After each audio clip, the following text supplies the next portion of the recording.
నేను ఏ రోజు కూడా పార్టీ తల వంచుకునే పని చేయనన్నా. ఇలా పార్టీ కోసం పనిచేస్తాం మేమందరం కూడా. ప్రతి భారతీయ జనతా పార్టీ కార్యకర్త జై శ్రీరామ్, భారత్ మాతాకి జై అని నేను భారతీయ జనతా పార్టీ కార్యకర్తలని చెప్పి తలెత్తుకొని సగర్వంగా తలెత్తుకునే విధంగా పనిచేస్తుంది తప్ప పార్టీకి తల వంచే పని చేయనన్నా. చాతగాని మూర్ఖులు, ధైర్యంగా రాజకీయంగా ఎదుర్కోలేని దద్దమ్మలు ఇలా ఏదో చేసి బండి సంజయ్ని కానీ భారతీయ జనతా పార్టీని ఇబ్బంది పడితే నేను ఫామ్ హౌస్ లో ఎలుకని కాదన్నా, నేను నా అయ్య పేరు చెప్పి రాజకీయాలు రాలేదన్నా, నా తాత పేరు చెప్పి రాజకీయాలు రాలేదన్నా, ఏదో జెండా పెట్టి అంటే రాలేదన్నా.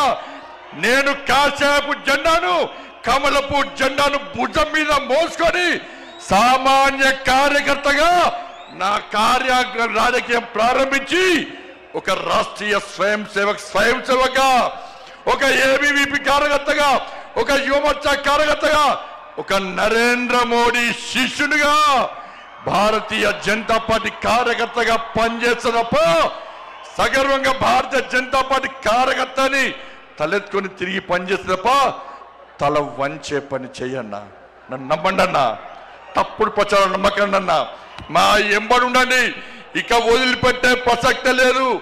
ఈ రోజు నుంచే మోడీ గారు ఈ రోజు వచ్చిపోయిన తర్వాత ఈ రోజు నుంచే తెలంగాణ రాష్ట్రంలో తెలంగాణ అభివృద్ధి, ధర్మం ఆధారితంగా తెలంగాణ రాష్ట్రాన్ని అభివృద్ధి చేయాలంటే జై శ్రీరామ్, జై తెలంగాణ, జై శ్రీరామ్, జై శ్రీరామ్.